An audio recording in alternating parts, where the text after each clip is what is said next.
Hello everybody. This video is for my English 102 students who are now taking my English 102 class remotely from an online source.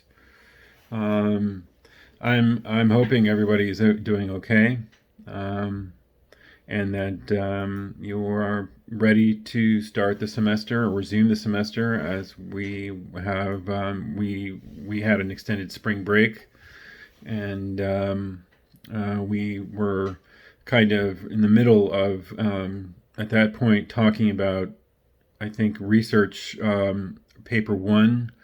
And if you notice on the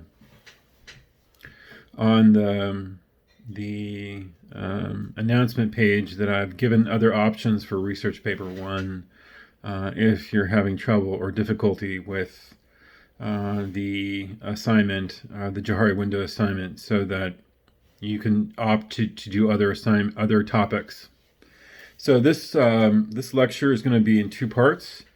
First part is going to pertain to the MLA APA guidelines for the class. And the second part, which will be a separate video, is going to be about the lesson on Oscar Wilde and the preface to A Picture of Dorian Gray, and Araby, the short story Araby by James Joyce. So, so in case you want to focus on one or the other, this segment will be approximately 15 minutes long. Each segment will be 15 minutes long. All right. So let's start with our goals and objectives for this class. We are in week. If you notice in your syllabus, you'll find that we are actually in still week 9 as we begin tomorrow, the 31st of March, and so. But I think it would be better, instead of going forward into Andrea Elliott's Muslim Leader in Brooklyn, right, to begin with, we just review what we were in the middle of doing before the Hudson Community College the semester was interrupted as a result of the outbreak. So what I'd like to do is to review the documented sources, MLA style and APA style, effective quoting and paraphrasing. Okay, so this is what we're gonna do for the first few minutes of this segment. So our goals and objectives for this class are to review the conventions of MLA and APA citation guidelines and formatting, to compare differences between MLA and APA citations, to explore genre and aesthetic movement. Okay, so that's essentially what our learning outcomes for our goals for this segment. Learning outcomes is also to understand and apply MLA guidelines, distinguish MLA from APA standards. All right, here are some key points about documenting sources, which you can see on page. I'm going to refer to chapter 3 in the book, on page 56 and 57 and 58 as well. So your writing must distinguish between your own ideas. Your writing must distinguish between your own ideas and information that originates from other sources. That's the whole idea behind documenting sources, is that you don't confuse those two things. Your own ideas and information that originates from another source. The other thing is to give credit to the original sources using signal phrases like he, she, says, notes, or in parenthetical citations, and on a bibliography called Works Cited page, or the MLA, or reference list, APA. All right, well, first of all, let's think about what you don't have to cite. There are 3 things you don't need to cite. One is common knowledge. Another thing you don't need to cite is a well-known, easy, verifiable, undisputed facts, or your own ideas and assessment. The things that must be cited, of course, are other people's ideas, other people's interpretations, perspectives, assessments, even if involving well-known facts, obscure or disputed facts or information. When incorporating the words and ideas of other people into your writing, you may summarize, paraphrase, and quote. Summarize means you preserve it in the ways that it was written, and to paraphrase means to restate in your own words. And a quote is to comment on a quote as a way of introducing analysis. These are usually accompanied by signal phrase, which I'd like to talk about here now.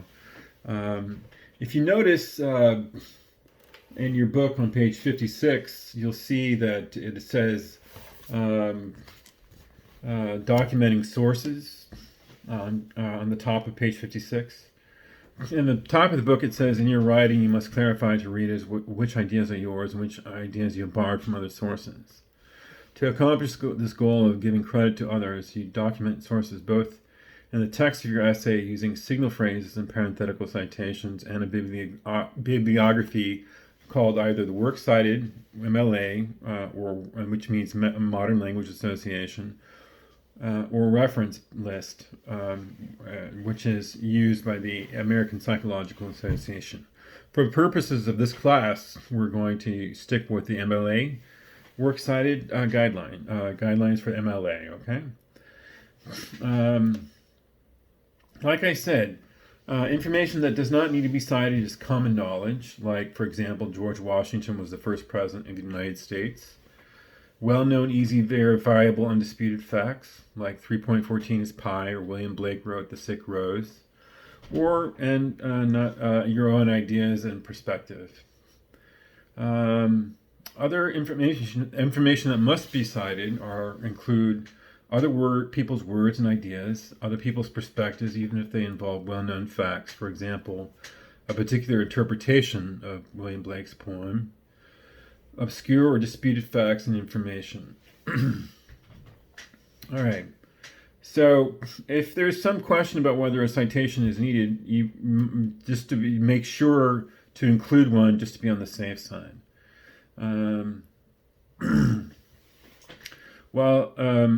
Okay, so another thing is when I mentioned the signal phrase to indicate to your readers that you are incorporating someone else's ideas and those concepts relate to your own perspective, the signal phrase usually consists of the author's name and a verb, which may also indicate the author's attitude towards the topic. For example, these are some commonly used signal phrase verbs that you might think about using. For example, agrees, argues, asserts, denies, indicates, implies, notes, says.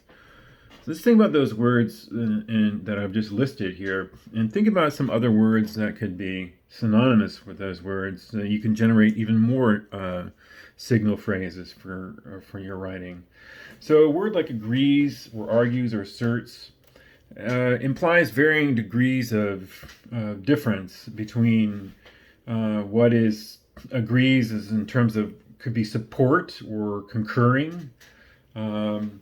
Argues mean it could another synonymous word could be to compare or to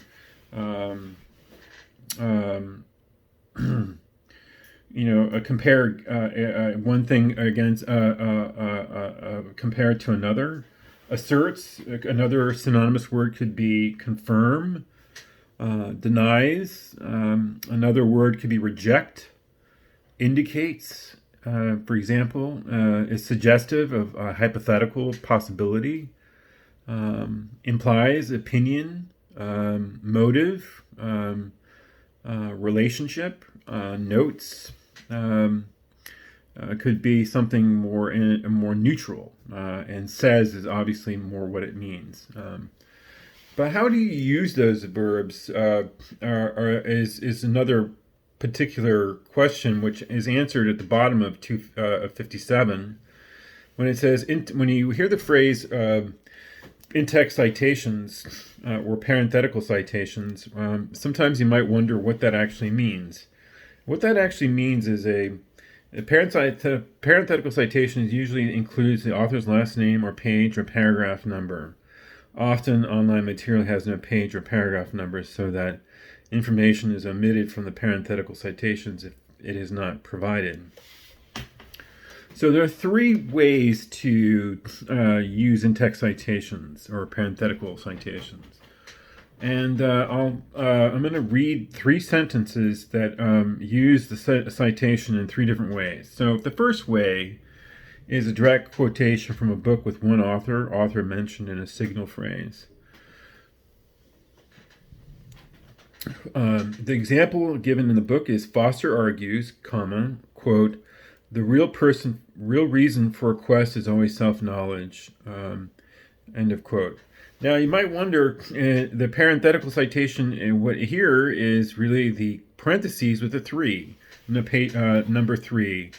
Think about why the author is not included in the parentheses. If you think hard and you look back towards the beginning of the sentence, you will notice that the reason is because Foster is used in the signal phrase and therefore does not need to be included in the parenthetical at the end of the sentence. The second way of using a signal phrase is just to use direct quotation from a book with one author or author not mentioned in a signal phrase. For example, the real reason for a quest is always self-knowledge. Foster 3. So in this case, Foster is included in the parenthetical for the very reason that he's not mentioned in the signal phrase. And finally, paraphrase from a book with one author mentioned in a signal phrase.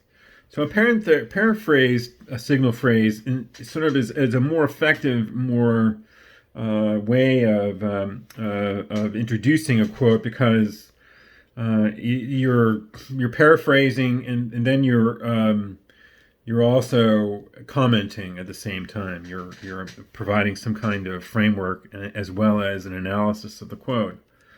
For example, characters rarely go on quest for their stated purpose, Foster notes, but instead use them to engage in self-discovery with the parenthetical 3 because Foster is included in the signal phrase. So another thing to think about when you're developing your citation page is what are the steps involved in creating a citation page? Well, on page 59, you'll see a works cited entries list of. In the middle of the page, you'll see steps for creating a works cited list, and I'll read through those. After the text of your paper ends, start a new page for your works cited list. Double space the list. Do not include extra spaces between entries. Include a header with your last name and page number in the upper right corner of the page. Continue with the numbering from the previous page. Head the page with the words works cited centered at the top of the list. And also keep in mind that you have to alphabetize these entries by the first word of each entry, usually the author's last name. If you have entries that start with a title or some other word, alphabetized by the first word, ignoring A, N, or the. Using hanging indent, finally use a hanging indent each line after the first 5 spaces, half an inch. Only the first line of each entry begins on the left margin. Another thing to think about is that nowadays EasyBib and Noodle Tools make this less meticulous rather, and it becomes more easier to format because it does it all for you. So, for example, on page for most of us, we're going to be using websites as sources primarily. So, for example, in 62, you have a works cited entry under entire website. You see the entry there as Pela William, editor dot Encyclopedia of Psychology, Department of Psychology, Jacksonville State University, 28 November. Now you notice in websites there's going to be 2 dates listed under the heading, under the entry. So why do you think that is? Why do you think there are 2 dates listed here? Well, if you think about it, every time we download something from the internet, there's always going to be 2 dates. One is going to be the day it was written or published, and the other day it's going to be the day of retrieval, the day we we printed it out from the web source. Another thing to think about is so the think about the types of websites you're going to be using. Remember, if you remember from the library visit, we have three. We have general knowledge websites like Google Scholar, or department or EDU sites, or .gov sites, or were pretty reliable sources of information. The other thing is an online scholarly journal article, in which case you would log on to as you recall, log on to the web page, on the library web page under research guides, libguides, and then it'll direct you to research or databases, and you would click on EBSCOhost or something like that, or and you type in your search query, and then you should be able to find information that way. Another thing before I close out this segment is I wanted to point out to you on page 64 an example of how a research paper should be formatted.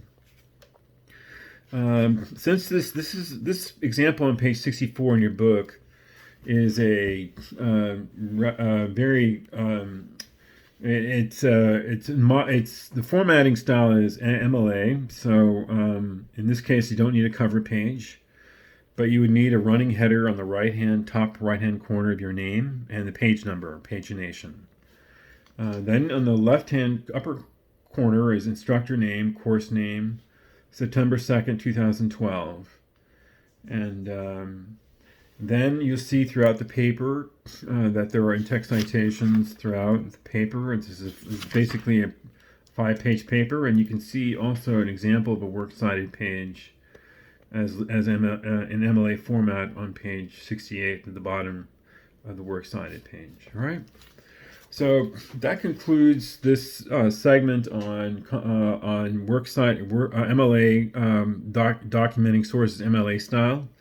I hope this has been helpful for you.